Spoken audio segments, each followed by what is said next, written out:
सो hi friends, आज हम थोड़ा रिलेशन के बारे में जानेंगे कि क्या होता है, कैसे होता है। तो ये बेसिकली 12th क्लास का फर्स्ट चैप्टर है, रिलेशन एंड फंक्शन। तो आज हम रिलेशन का बेसिक इंट्रो जानेंगे कि क्या होता है, नहीं होता। तो देखिए, रिलेशन मतलब एक बोल सकते हैं एक तरह से संबंध है, ठीक है। आप इसको अगर ऐसे समझें कि फॉर एग्ज़ाम्पल आपका कोई जो है एक आप है, ठीक है। हाँ जी, ये आप है यू, और ये एक और लड़का है जी, आपका कोई, जैसे लड़के लोग ब्रो बोलते हैं तो ये ब्रो, ठीक है। तो ये आपका ब्रदर है, ये आप है, ये आपका ब्रदर है। तो ये तो रिलेशन हो गया आप में। आप दोनों क्या है आपस में? ब्रदर। आप दोनों आपस में क्या है? ब्रदर। तो ये हो गया रिलेशन। लेकिन देखिए, ब्रदर होने का एक कंडीशन होता है ना।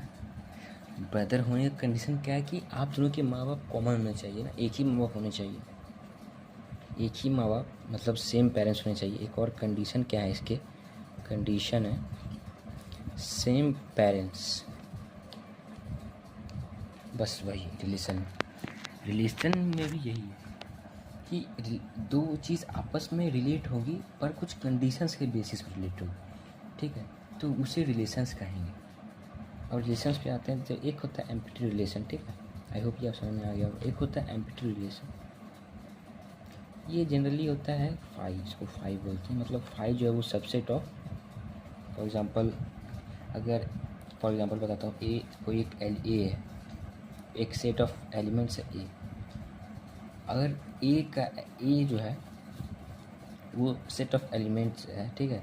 फॉर एग्ज़ाम्पल ये है एक ए सेट है ये।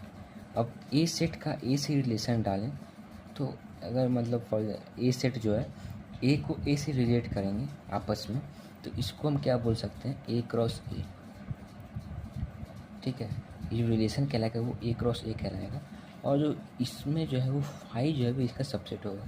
आपने एक चीज़ पढ़ा होगा 11th में कि जो फाइव होता है वो हर एक रिलेशन का सबसेट होता ही है। तो बस यही फाइव जो है इसी को हम एम्प्टी रिलेशन कहते हैं।